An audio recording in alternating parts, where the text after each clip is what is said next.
फिर से प्रणाम। जय हो आजमगढ़। हम सोचे थे कि पहले ही बात करेंगे, पर पहले हम गाना सुनने में बहुत बिजी हो गए थे। तो यहाँ पर उपस्थित सभी लोगों को मेरा नमस्कार।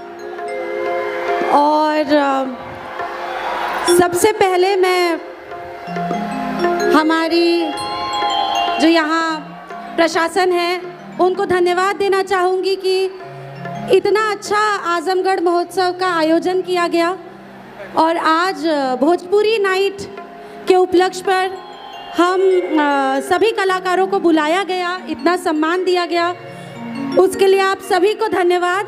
Thank you so much for having us. और आजकल हम जब भी आजमगढ़ आवे नी ना तो इतना सारा डेवलपमेंट देख के हमके एक के बाद दिमाग में आवेला। कह के बताई कि गा के बताई? बस एक शर्त बा भैया, जब हम गावे नी और म्यूजिक बजेला तो हम कंफ्यूज हो जानी, तो म्यूजिक तनी रउआ लोग रेस्ट करी प्लीज।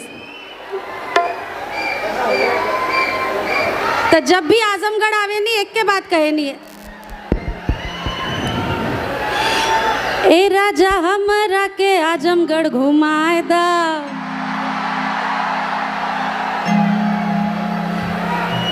ए राजा हमरा के आजमगढ़ घुमाए दा, चल के मुबारकपुर के सड़िया किनाए दा, भंवरनाथ बाबा के हो दर्शन कराए दा, ए राजा हमरा के आजमगढ़ घुमाए दा। ता बस रउआ लोग से यह प्यार आशीर्वाद के हमेशा उम्मीद रहेला, आगे भी रही। और अभी सही में बहुत सारा कलाकार लोग बाटे, हम एहिजा बानी बैठ के सब लोग के सुनब, सब लोग के प्रस्तुति देखब और रउआ लोग भी एंजॉय करी, हमहू एंजॉय करत आनी। Thank you so much.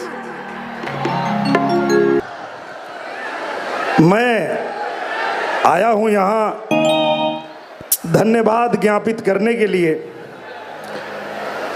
मैं दिल की गहराइयों से अपने आजमगढ़ जिला प्रशासन का बहुत बहुत आभार व्यक्त करता हूँ। चाहता हूँ कि जोरदार तालियों से आप लोग एक बार बहुत आभार व्यक्त करें हमारे जिला प्रशासन का, हमारे माननीय डीएम साहब का, हमारे एसपी साहब का, हमारे एसडीओ साहब का, हमारे एडीएम साहब का। और मैं आप सभी जितने हमारे आजमगढ़ के गणमान्य व्यक्तिगण बैठे हैं, मैं आप लोगों का भी दिल से आभार व्यक्त करता हूं। आप लोगों के सहयोग के बिना ये नहीं हो सकता था। जिला प्रशासन और हमारे आजमगढ़ के जितने गणमान्य व्यक्तिगण हैं, जितने टीचर हैं, जितने हमारे डॉक्टर्स हैं, जितने व्यापारी हैं, जितने हमारे पत्रकार बंधु हैं, जितनी हमारी माताएं बहनें हैं, और आप सभी लोगों के सहयोग से ये कार्यक्रम एक यादगार कार्यक्रम बना है।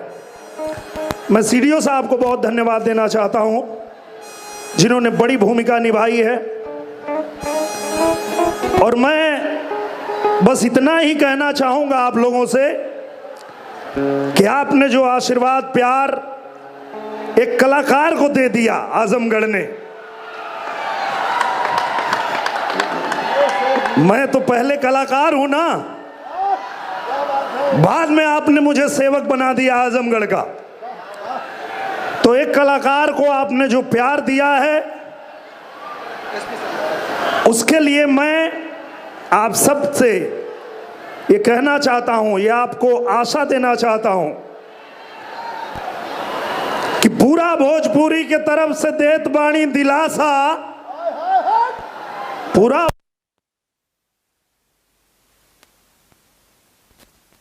दिलासा और आजमगढ़ महोत्सव होत रही बरहो मासा। कबो कजरी महोत्सव, कबो आजमगढ़ महोत्सव, कबो सांसद खेल महोत्सव, और एक आध ठे छूट जाई तो तुम लोग बता दिया वो महोत्सव, बिरहा महोत्सव, बिरहा महोत्सव भी हो जाई। ठुमरी कजरी जितना महोत्सव चाहिए आजमगढ़ में लगातार होत रही। और जितना कलाकार हमारे बड़े भैया गोपाल राय जी, बहुत दिल से आभार व्यक्त करते हैं आपका। हमारे मनोहर भैया, हमारे अमरीश भाई, राधा जी, आम्रपाली जी, हमारे छोटे भाई प्रवेश लाल यादव जी, नीलम गिरी जी, हमारे छोटे भाई आदित्य ओझा जी, हमारी पहाड़िया जी, बड़ी सुंदर प्रस्तुति दिया आपने, बहुत अच्छा आपने कार्यक्रम, अरे वाह। और उनको कैसे भूल सकते हैं जमन भाई साहब, हम अपने जीवन में ऐसन गायिका पहली बार देखली कि वो हरदी कह दे तो हरदियो हिट, मतलब मुंह से जवन निकलेला तो ना हिट हो जाला। गोदना कह दी है तो गोदना हिट। ऐसन शिल्पी राज जी, उनके खातिर भी एक जोरदार ताली हो जाए। विजय चौहान जी, वाह, साक्षात प्रभु की कृपा है। और जब हमारे माइक वाले भाई को समझा रहे थे तो मैं नीचे से बार बार चाह रहा था कि बताऊं कि भाई वो जो कह रहे हैं वो सीख लीजिए, वो साउंड इंजीनियर भी हैं। जो विजय चौहान जी हैं वो साउंड डिजाइन भी करते हैं, तो आपको कुछ कुछ बता रहे थे कि ऐसे कर लीजिए, ऐसे कर लीजिए, ऐसे कर लीजिए। तो बहुत बहुत सबका आभार, सभी हमारे प्रभुनाथ दाढ़ी भैया का आभार, जितने लोग इस कार्यक्रम में आए सबका आभार, जितना हमार भैया लोग पीछे म्यूजिशियन भैया बैठल हुआ सबका आभार। और हमारे बचपन का मित्र भी आयल हुआ बिमल भैया, और उन्हीं के लड़का एगो गाना गौला सब तो हम लोग के बहुत मजा आल है। जय हो आजमगढ़, उके गौला सब कान्हा, कान्हा, हाँ। तो हम और बिमल भैया कहाँ हो, आवा हो, आवा तनी हमारे दोस्त से मिल लो भैया, लेकिन 2 मिनट। बाल पर मत जाइएगा, हाँ बाल पर ध्यान नहीं देना है। हाँ, ये हमारे बचपन के साथी, और हम आई दोनों जाना जब कान्हा के उम्र का रहने जा तब गाना गावे शुरू कैले रहने जा। कौन गाना? चालू करे भैया। और इनकर एगो और परिचय है कि ये जवन थीम सॉन्ग आज बजल है, कान्हा गौला है, जय हो आजमगढ़, वो लिखे वाला ये हमारे मित्र हुआ। इतने ना इनका परिचय यही ना रुकत है, ये इनका परिचय अभी बहुत बड़ है। कुछ दिन पहले जो उनको गाना आयल रहा, घुस जाला बिलिया में सांप बिच्छू गोजर, चलाला जब चाँप के बाबा का बुलडोजर, वो ही है प्रभु लिख ले हुआ।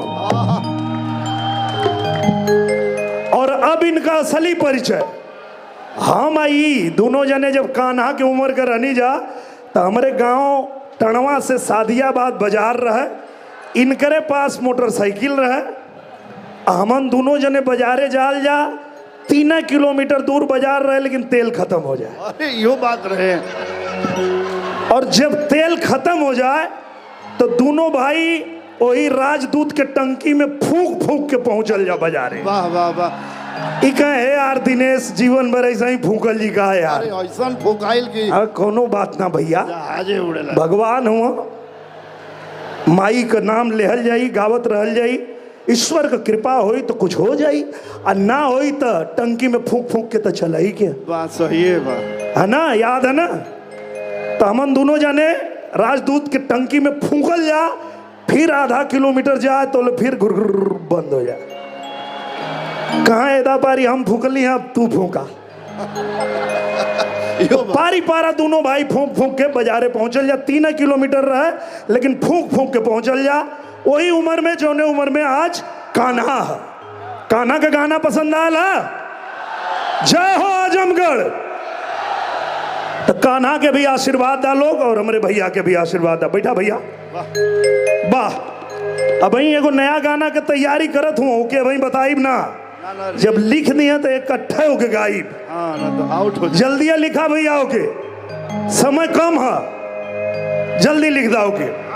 तो भैया सबके धन्यवाद देवे खातिर हम यहाँ खड़ा भैल नहीं। और अब आगे का कार्यक्रम ये है कि थोड़ा जे अतिथि गणाल बा लोग का सम्मान भी होई, साथ ही और ओकरे अलावा एक लाइट का भी शो रखल बा वो भी हुई। हमान के बीच में एक ऐसन व्यक्ति भी हुआ जोन अभी कौन बनेगा करोड़पति में यही का हुआ हो, 1 करोड़ जो जितले हुआ आवा हो तो हूँ दर्शन देता भैया के हर वाह। जो जीती है। और बहुत धन्यवाद एसपी साहब आपको कि विमल भैया लिख रहे हैं, हम गा रहे हैं और आप बुलडोजर दौड़ा रहे हैं। क्या बात है। काहे कि पूजनीय योगी आदित्यनाथ महाराज जी यही खातिर भेजले हुआ आजमगढ़। कहले कि जा समझावा लोगन के कि ओ भैया बंद कराए आजमगढ़ झगड़ा लड़ाई, बंद कराए आजमगढ़ झगड़ा लड़ाई। हरिहरपुर खुला था चला करा संगीत का पढ़ाई। क्या बात है, वाह। संगीत महाविद्यालय ये दिखा हमारे भाई हुआ, एक जोरदार ताली नऊ खातिर हो जाए। 1 करोड़ रुपया जीत लेना।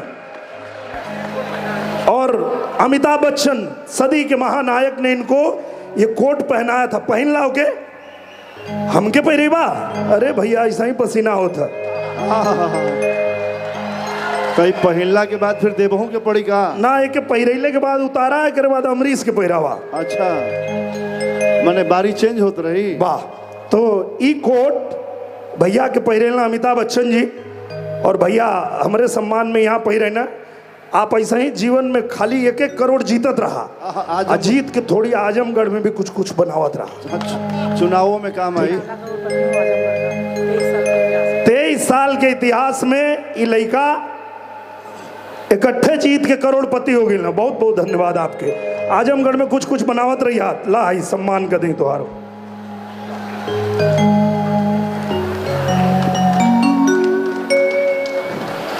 तई है आजमगढ़ से निवेदन बा कि आजमगढ़ बंद करा झगड़ा लड़ाई, हरिहरपुर में शुरू करा संगीत का पढ़ाई। तो हरे रामा राम राम हरे हरे, हरे कृष्णा कृष्णा कृष्णा हरे हरे, हरे राम राम हरे हरे।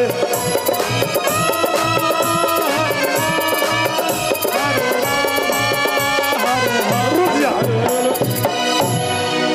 हेलो, इतना कलाकार बोलौनी हम सबके ऊ परफॉर्म कैलस, केहू गाना सुनौला। हमार नीलम गिरी जी इतना बढ़िया डांस परफॉर्मेंस कैनी। आजमगढ़ तोहन लोग का मन ना करत गावे का, मन करत है ना। अरे भाई साहब तो सब केहू एक साथे मिल के गावा। हरे रामा राम राम हरे हरे, हरे कृष्णा कृष्णा कृष्णा हरे हरे, हरे राम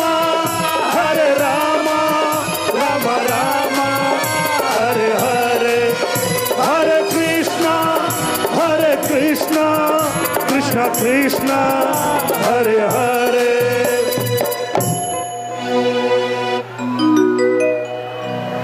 आजमगढ़ के